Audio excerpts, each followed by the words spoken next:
Olá, prof! Bem-vindo a mais uma aula da Conexão Masterclass Docência Flix.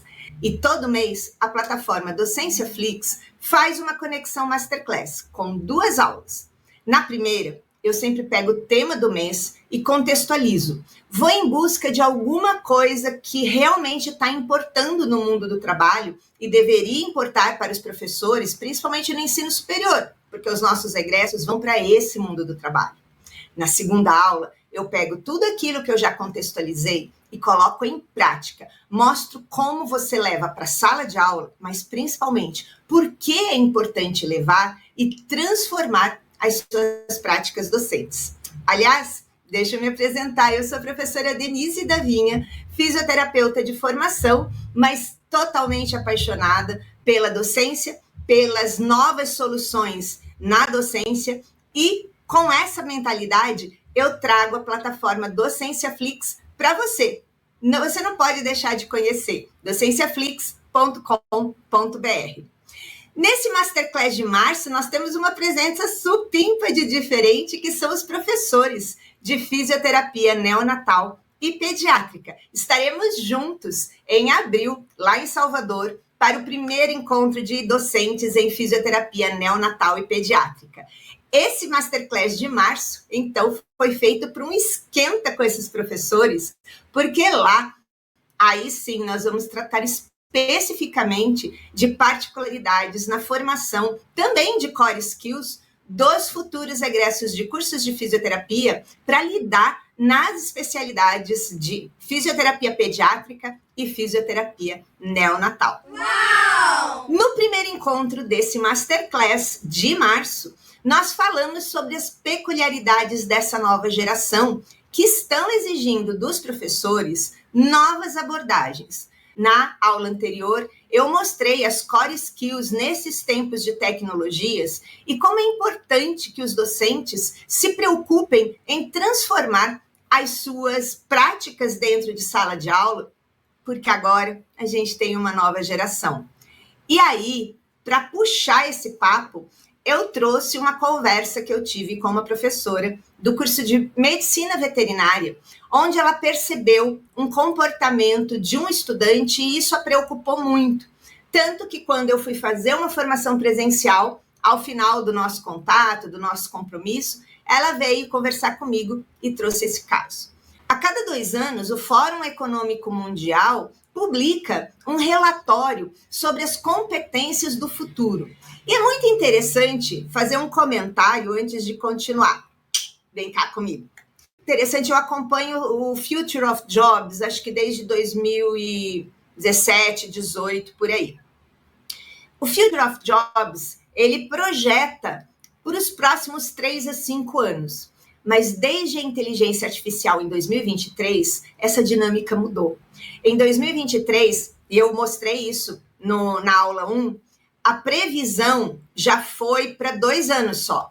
E no Future of Jobs desse ano, eles estão fazendo a previsão para esse ano e que se prorroga pelos próximos 2 anos, mas ainda, quem lê o relatório, mas ainda sem muitas certezas, porque de 2023 para 2025, já houve muita mudança, principalmente estabelecida pela chegada da inteligência artificial. Isso faz a gente refletir num ponto que é comum em todos os docentes. Nós temos o hábito de projetar o futuro, baseado em rótulos a partir das experiências do passado. E como eu mostrei na aula 1, o Future of Jobs fez isso em 2023, e em 2025 ele viu que não deu certo, porque projetar baseado no futuro, no passado, para competências do futuro, a partir de uma nova tecnologia totalmente disruptiva, não funcionou. E você viu isso na aula 1. Se não viu, vai lá ver, porque é importante para você entender como o papo continua. E é com essa mentalidade que a gente também tem que pensar na sala de aula. Porque se a gente está fazendo a sala de aula, as estratégias, ou planejando baseado no que era no passado, a gente também está equivocado. Nessa comparação que eu fiz lá atrás, eu mostrei como houve uma diferença absurda de distribuição de prioridades nas competências para o mundo do trabalho a partir de 2025, sendo que as competências ligadas ao trabalhar em equipe subiram muito mais no ranking das top 10 do que as outras competências que em 2023 se achava que seriam importantes. Eu também mostrei que nós, professores, precisamos principalmente de uma delas, que a gente não foi formado para ter isso. E essa é a resiliência, adaptabilidade e agilidade. Quem não está se sentindo cansado em março desse ano não está vivendo 2025 direito. Quem não terminou 2024 exatamente assim, como nessa figura, também não viveu 2024 direito. E vem aqui que eu quero fazer um destaque muito importante.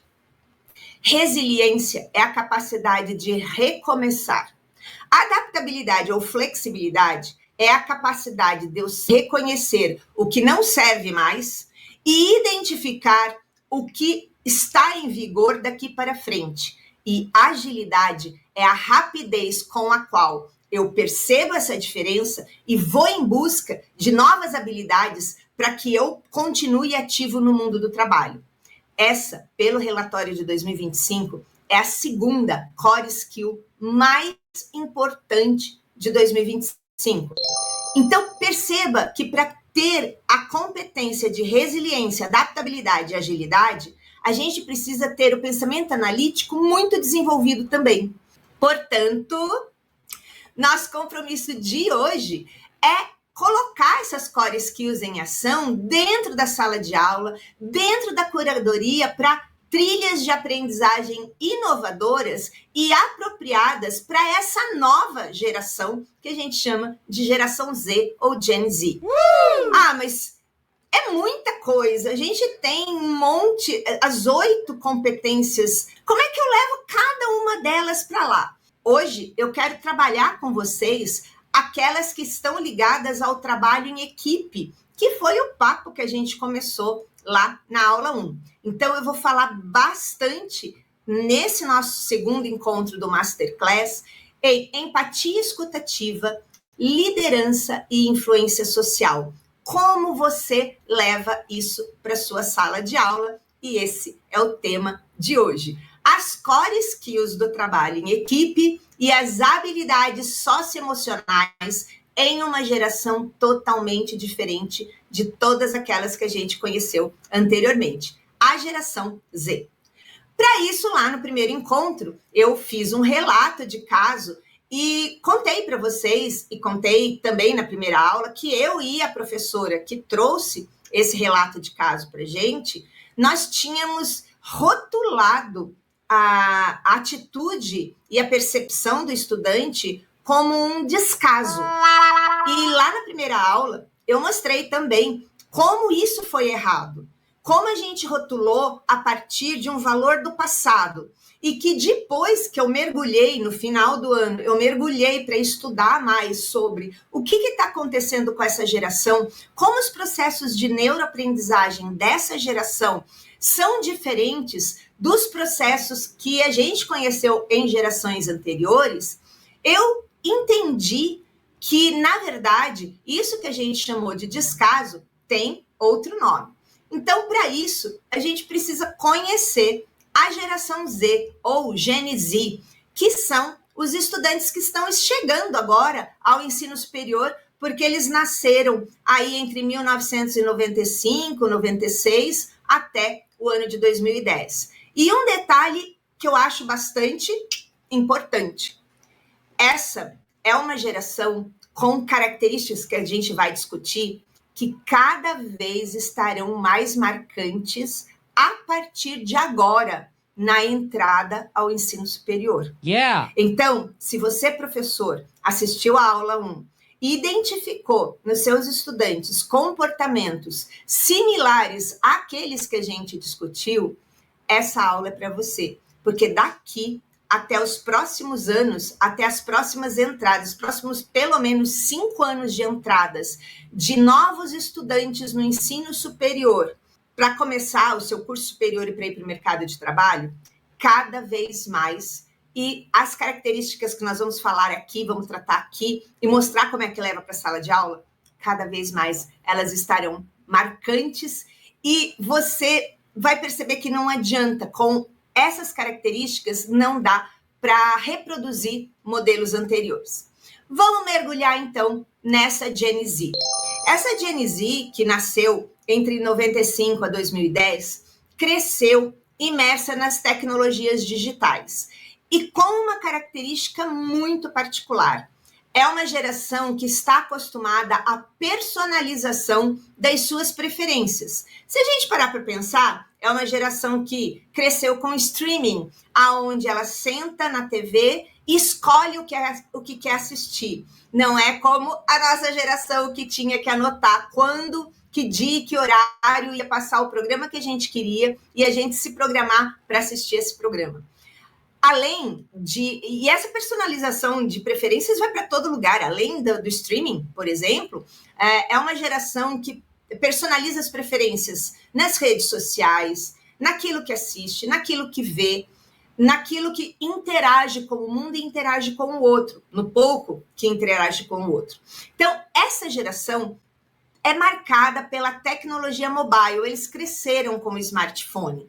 E essa exposição contínua digital influenciou significativamente o desenvolvimento das interações sociais e comportamentais dessa geração. Essa característica vai se reproduzir daqui para frente pelos próximos 5 anos, pelo menos. E eu mostrei na aula 1 que essa característica se chama intimidade artificial, ou seja, a troca das relações interpessoais pelas relações mediadas pelas tecnologias, redes sociais, comentar, curtir, compartilhar, não ter a interação interpessoal. E isso daí moldou o conhecimento pregresso que eles trazem quando vêm para o ensino superior.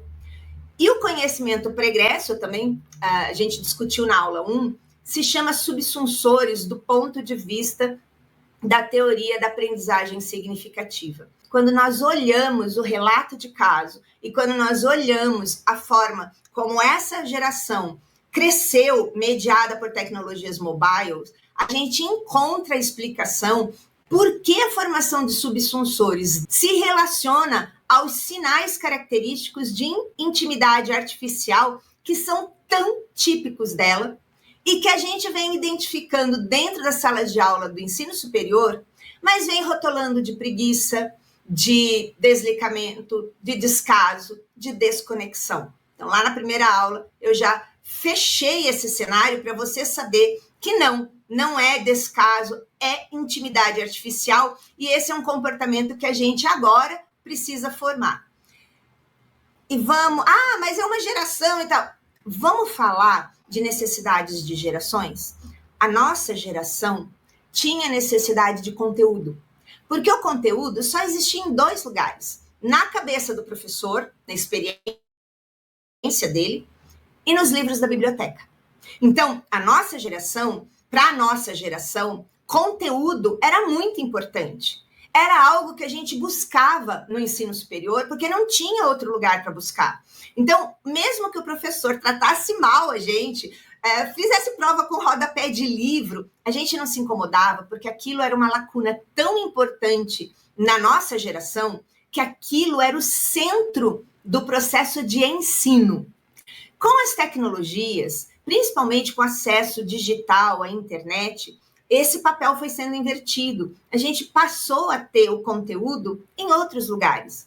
E isso foi diminuindo a importância do conteúdo que pensava o professor e que até estava na biblioteca. Porque a gente foi percebendo que os livros estavam defasados, tinham anos ou às vezes décadas de publicação, que a gente conseguia artigos científicos nas bases de dados digitalmente com muito mais facilidade, com conhecimento muito mais atual.